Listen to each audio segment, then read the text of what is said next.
আসসালামু আলাইকুম ওয়া রাহমাতুল্লাহি ওয়া বারাকাতুহু। আলহামদুলিল্লাহ, লালপুর মাদ্রাসা মিসবাহুল উলুমের এবছর কোরআনে কারীমের হাফেজ হয়েছেন ৩২ থেকে ৩৩টি তালিব ইলম। উহার মধ্যে থেকে ১১টি তালিব ইলম কোরআনে কারীমকে হাফেজ সম্পূর্ণ করে নিয়ে জবানি তাহারা ব্রেনের মধ্যে বসিয়ে নিয়ে আলহামদুলিল্লাহ সুম্মা আলহামদুলিল্লাহ ১১টি তালিব ইলম সম্পূর্ণ কোরআনে কারীমকে এক বৈঠকের শোনাচ্ছেন। উহার মধ্যে থেকে একটি তালিব ইলম মোহাম্মদ শফিকুল ইসলাম হজরত হাফেজ কারি মোশাররফ সাহেবের নিকট শোনাচ্ছেন। তো আমরা এখন সেই মোহাম্মদ শফিকুল ইসলামের নিকট থেকে কোরআনে কারীমের কিছু সৌন্দর্যময় কোরআনে কারীমের তেলাওয়াতকে শ্রবণ করব ইনশাআল্লাহ। نداء خفيا قال رب إني وهن العظم مني واشتعل الرأس شيبا ولم أكن بدعائك رب شقيا وإني خفت الموالي من ورائي وكانت امرأتي عاقرا فهب لي من لدنك وليا يرثني ويرث من آل يعقوب واجعله ربي رضيا يا زكريا إنا نبشرك بغلام اسمه يحيى لم نجعل له من قبل سميا قال رب أنى يكون لي غلام وقد بلغني الكبر وامرأتي غلام وكانت امرأتي عاقرا وقد بلغت من الكبر عتيا قال كذلك قال ربك هو علي هين وقد خلقتك من قبل ولم تك شيئا قال رب اجعل لي آية قال آيتك ألا تكلم الناس 3 ليال صبيا فخرج على قومه من المحراب فأوحى إليهم أن سبحوا بكرة وعشيا يا يحيى خذ الكتاب بقوة وآتيناه الحكم صبيا وحنانا من لدنا والزكاة وكان تقيا وبرا بوالديه ولم يكن جبارا عصيا وسلام عليه يوم ولد يوم يموت يوم يبعث حيا واذكر في الكتاب مريم إذ انتبذت من أهلها مكانا شرقيا فاتخذت من دونهم حجابا فأرسلنا إليها روحنا فتمثل لها بشرا سويا قالت إني أعوذ بالرحمن منك إن كنت تقيا قال إنما أنا رسول ربك ليهب لك غلاما زكيا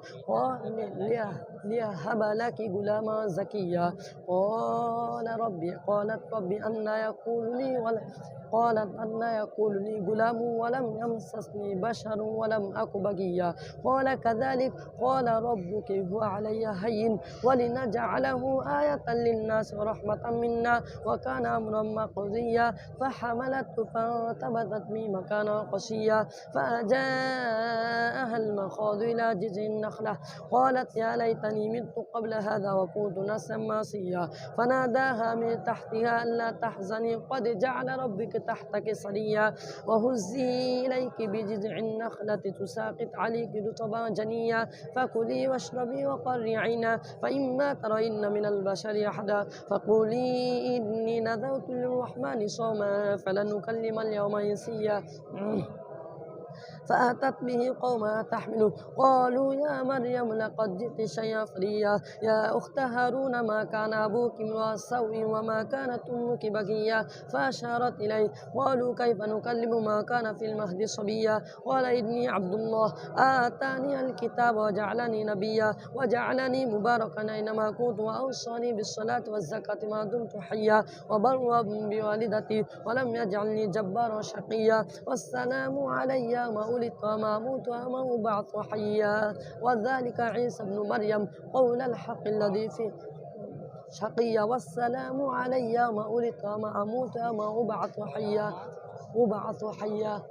ذلك عيسى ابن مريم قول الحق الذي فيه يمترون ما كان لله أن يتخذ من ولد سبحانه إذا قضى أمرا فإنما يقول له كن فيكون وإن الله ربي وربكم فاعبدوا هذا صراط مستقيم فاختلف الأحزاب من بينهم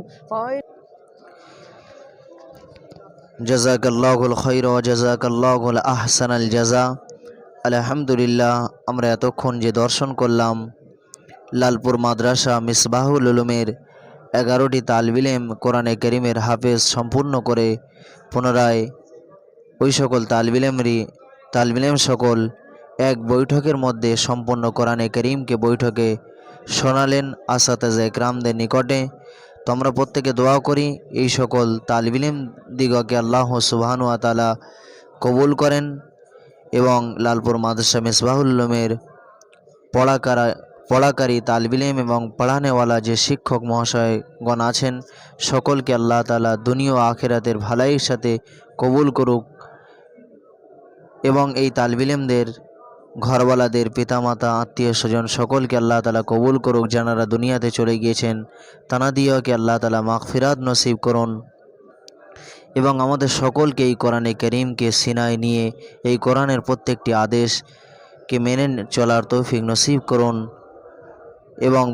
নবী করিম সাল্লাল্লাহু আলাইহি ওয়াসাল্লামের পাকিজা তরিকা সম্মুখীন রেখে প্রত্যেকে চলার জন্য আল্লাহ রাব্বুল আলামিন আমাদের সকলকে কবুল করুন। আল্লাহ সুবহানাহু ওয়া তাআলা আমাদের এই সকল ভিডিও দেখার থেকে কোরআনে কারীমের আজমত, কোরআনে কারীমের বড়ত্ব, কোরআনে কারীমের মান সম্মানকে হৃদয়ের মধ্যে গাঁথার তৌফিক নসিব করুন। তো এই ভিডিওটি আপনাদের যদি পছন্দ লাগে তো আমরা প্রত্যেকে লাইক করব, অপর ভাইকে দেখার জন্য আমরা শেয়ারের মাধ্যম দ্বারাই সুযোগ করে দেব এবং আমরা প্রত্যেকে সাবস্ক্রাইবার করে আব্দুল্লাহ ইউটিউব চ্যানেলের সঙ্গে সংযুক্ত থাকব ইনশাআল্লাহ।